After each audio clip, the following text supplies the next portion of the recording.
I'm Faye What, and let's queer up lesbian and queer culture. Community rallies to save Denver's only lesbian bar with $80,000 Lifeline. The Pearl, a sapphic-focused bar and cafe, said it would shut down after struggling to pay staff and performers fairly. The venue, which relocated about a year ago to the historic Mercury Cafe, shared the news on Instagram Saturday, saying, quote, "Hey, lesbians." Hi. "Unfortunately, April will be the last month of the Pearl Denver. We are closing our doors," end quote. Organizers of the fundraiser said the bar's financial challenges escalated after moving into a larger, older building as expenses rose and revenue fell short. The response from the community was swift. Within days, supporters had raised more than $80,000 through a GoFundMe campaign, offering a potential lifeline to keep the space open. Donations are listed to cover expenses such as rent, payroll, and urgent repairs. Fox affiliate KDVR reports that bar staff claimed their payroll checks bounced, which prompted them to ask the community to mark the GoFundMe as fraudulent. In a recent update, the organizers confirmed that the fundraising goal had been surpassed and donations were closed. But the GoFundMe page now reflects that donations will be refunded. Bar owners have been submitted documents to the state to dissolve Pearl Divers LLC.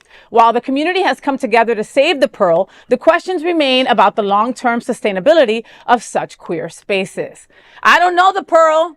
I don't know, but my lesbian senses are going beep, beep, beep, beep, beep, beep, beep, beep, beep, beep, beep. All right. Obviously, you're not spending those $80,000 on lube. So what is going on? I mean, like, even the staff is saying, wait a minute, there's something fraudulent about that GoFundMe. So as much as I am happy that our community comes together to help spaces like this, we have done stories from this table many times. There are only about 13 lesbian bars in the country at this point. 13!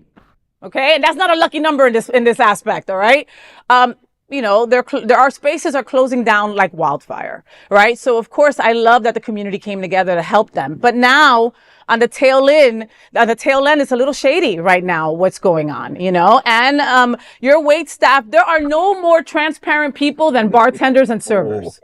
Okay, understand that. All right, so if they're saying there's something up with this GoFundMe, look at it. We should be looking at it, And so the last when I went to their Instagram page to go see if anything else had been put up, the whole page was gone. Oh, well. Gone. Gone. That's the death knell right there when your social media is gone. I'm sorry, I need an ambulance and a neck brace because this story gave me whiplash. We did the hairpin U-turn. I was not expecting. This was like the cliffhanger better than Who Shot JR, if anybody's old enough to remember that reference. I love that the community, the Denver LGBTQ plus community, by the way, is fantastic. One of my friends is actually one of the anchors at KDVR. Oh, cool. Yeah, great guy. So their community is really strong. I hate to see this, and I don't want to cast aspersions because I know many restaurant owners as well as restaurant workers that are honest, above board, top shelf. But I will say, don't piss off your servers and bartenders, like you said, because if I ever am doing an investigative report, there's a good chance my sources started with either a hairdresser, a bartender, or a server. 100%. And Bobby, I'm really curious as to what you think about this. You are an entrepreneur. You have started many businesses.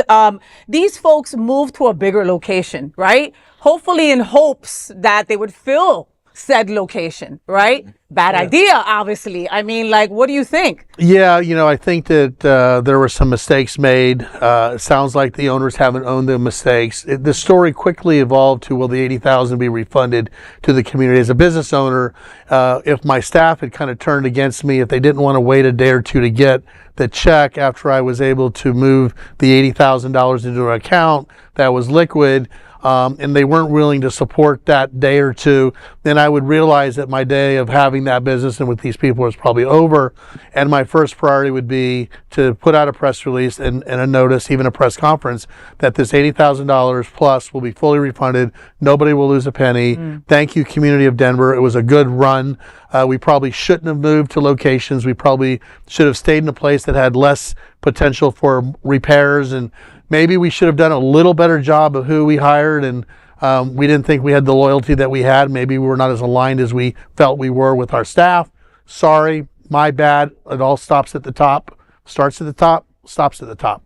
And that owner should be disappointed that this is how it ended. Make sure you give back the money, though. And if that owner would have done that, what you just said, it Yeah. would have been a different story It that could we have would been. be giving right now. Yeah, because 80,000 could turn into 200,000 with that kind of support. If you knew you weren't able to make payroll, would you at least inform your employees before? Well, their checks bounced, Yeah. which means they attempted to cash their check, which means they got a Very penalty bad. from their bank. Like many people know that I'm a research director for a restaurant worker advocacy group, and like unfortunately, this is a very common story of the bounce check. The restaurant owners are going to say this or that, and it never works out, unfortunately.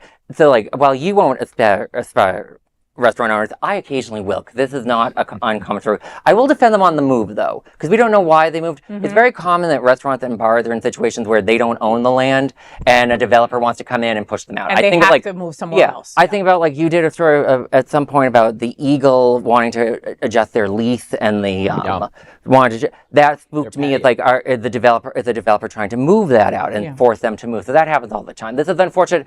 If the communities want to support restaurant workers in the future, support them, not the owners in these sorts of situations. The owners, they will figure out how to make a new business. They always do. The workers need help. Put money into a GoFundMe to help the workers. Unfortunately, some things also from a business perspective just have to come to an end. Yeah. Right? Yeah. And, And for us, it's hard to take that end as a failure. Sometimes, failure is really just it's information for how to maybe do it better and do it maybe a little differently. And if this owner would have handled this money differently, would have handled transparency with the staff better, say, listen, you're not going to get your check for Tuesday, but we just raised 80,000. We got the rent covered for another 5 months. I'm going to throw an extra $100 into your paycheck. Thank you for being a team player. Now you've got a shot at making it, because that 80,000, if you can get 80,000 in 3 days, you could get $250,000 in 3 months. Of course. And they could have survived and thrived, but And you would have had happy employees that would have had your back. Who and felt promoted for respected, you, who felt respected. and seen, not taken, for a joke. And I think that's also a big problem with business owners, is that they kind of like to play boss because they feel like they have to babysit, micromanage, and quite frankly, I've seen it even here. The owners and managers can be quite condescending, and don't ever underestimate the defeat that the staff feels. They show up for their job, they come with a smile, they're not happy. No, yeah. Well, there is no other queer nonprofit media platform like this in the entire world. Support our LGBTQ stories by sharing them and subscribing to Queer News Tonight.